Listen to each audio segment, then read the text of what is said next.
In this video, I'll be showing how to get summon tickets inside of Evomon. And just for reference, summon tickets are going to be this little thing over here. I have 28 of them, and I'm going to be showing you guys every single method in the entire game to get them. So, first of all, let's start off with the Traveling Merchant, which is probably one of the best sources of summon tickets.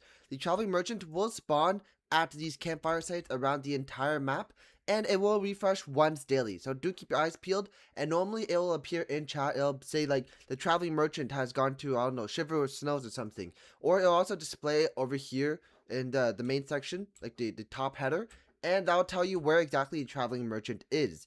And so you gotta save up a whole bunch of coins for that. I think I have quite a decent amount of coins to actually buy these summon tickets from the Traveling Merchant. Now, the next option is a one-time thing, so let's just go to something like Dusk Town and show you guys. Because this is going to be by defeating NPCs.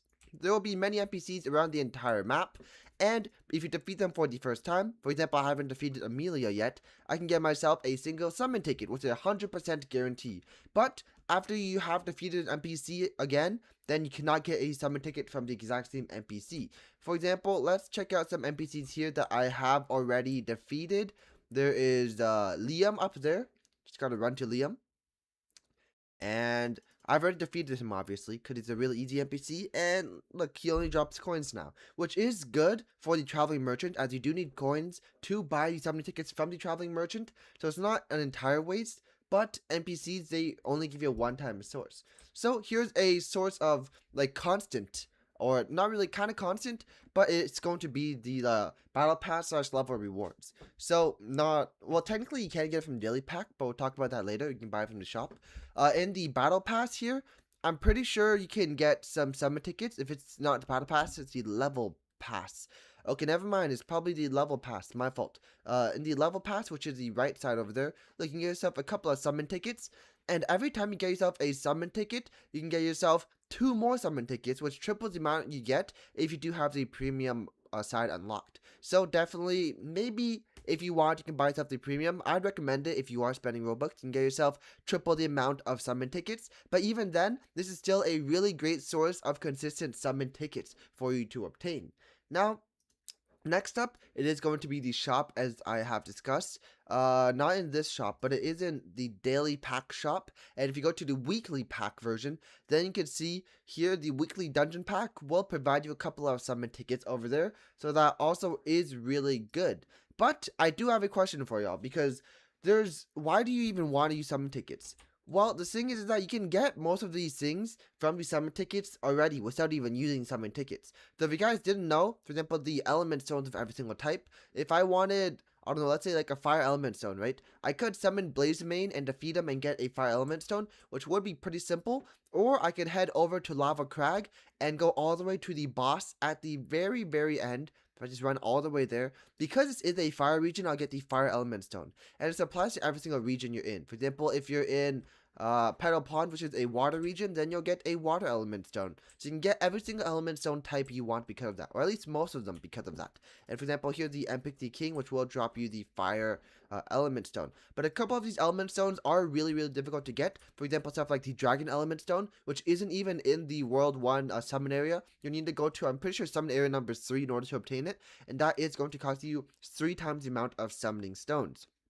But aside from that, you might want to summon because of the exchange tokens, and you can actually get a lot of these things naturally. For example, if you wanted the summon tickets to get the exchange tokens to get nature reroll potions or talent vector potions, you can get these for free around the map, which are spawned from chests. And chests, I think they do respawn daily or at least weekly, so definitely go around and grind up all of those chests. And not only that, if you guys do want like large EXP fruits, obviously you can get that by just grinding regular Evomons. I mean, defeating wild Evomons gives you guys EXP fruits anyways. And if you guys wanted it for the Omni Stones, well, it's the same thing as the Element Stones, right? Just go ahead and defeat any kind of bosses as to whatever type you want, and you can just get whatever stone you want that way. And last but not least, the Evolution Stone, which is probably the only reason why you'd actually need the exchange tokens for, because evolution stones are really, really difficult to obtain. There's not that many sources to obtain them. You can obtain them from, for example, the daily pack here, or from the battle pass, where it's, from the battle pass as well, you can also obtain them. But it's really really rare. So if you guys are doing the summon tickets for that, then definitely that is recommended. But aside from that, there are still a couple of other ways to actually get yourself some really good stuff, or that to get yourself some summon tickets. And this is going to be my last method, which is the most important method, or it's the most grindy method, but you can get yourself some infinite amount of stones that way. So let's just head over to like Raven Ridge, for example, right? So to explain this, you can actually get yourself an infinite source of summon stones by defeating Evomons. By defeating any kind of wild Evomon, you have a small chance to get yourself a summon ticket. Even though it is really rare, it still is possible from just defeating any kind of regular Evomon. So let's just head over to Bluebird for now and just defeat this guy really quick. I don't know if I'll get a stone from him. I might just get lucky, but I'll show you guys exactly where you'll find out if you've obtained a stone or not. So just quickly defeat him, capture him, whatnot, but check the very top of the screen, okay? Look at the header. So, okay, I caught him. Now look at the header, it's only going to flash for a minute, and you can see, look, obtain 10 coins, but you might also say, it might also appear to say, obtain 10 coins and also obtained a summon ticket. But you can actually maximize this in some way, because the best way to get summon tickets repeatedly is not to just defeat any kind of Evomon. There's specific kinds of Evomons that will drop more summon tickets quantities than other Evomons. And that is going to be typically Evomon that you can one-shot. So one big tip that I do have for you guys is to get yourself any kind of ice type. For example, Frostier is the best ice type in the game. And you can head over here, because in this area, these mud buns, mud braids, I forgot what they're called. But you defeat these guys, they are 4 times weak to ice, so you can easily one-shot them. Even if you are like 10, 20 levels below them, you could probably still one-shot them. And by one-shotting these guys, they're super quick and easy to defeat. So not only do they give you a whole bunch of experience, and not only are these guys actually pretty good when they are shiny, because I'm pretty sure these are the best Evomon to defeating Archapex with, which I still don't know how that is the case, but I mean, they are 4 times resistant to Archapex, and the ground type can stack up and do insane damages. So definitely go ahead and basically kind of grind up these guys, but not really, because you are using an ice type for it. And you are grinding these guys for the summon tickets. But if you guys cannot defeat these guys, there's also another really great grinding spot.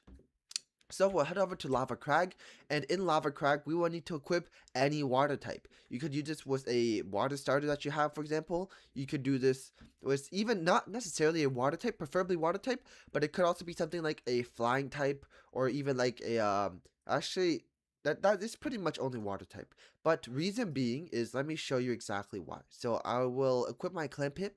Even though Clampip is not the best Evomon in the game, it still will make do for this. So we will equip our Clampip, and we're going to head over to our Lavites. Because Lavites, by grinding Lavites, not only will you be able to one-shot them very easily, because they are 4 times weak to water, and even though they do have quite a lot of defensive stats, they are still 4 times weak to water, so you can easily defeat them that way. But not only can you easily one-shot them, they're also a really good Evomon to get yourself in the triple S tier and shiny. But not only that, you could also, because you're one-shotting them, you can get yourself a lot of summon tickets that way. And that is literally going to be every single method to get yourself summon tickets inside of Evomon.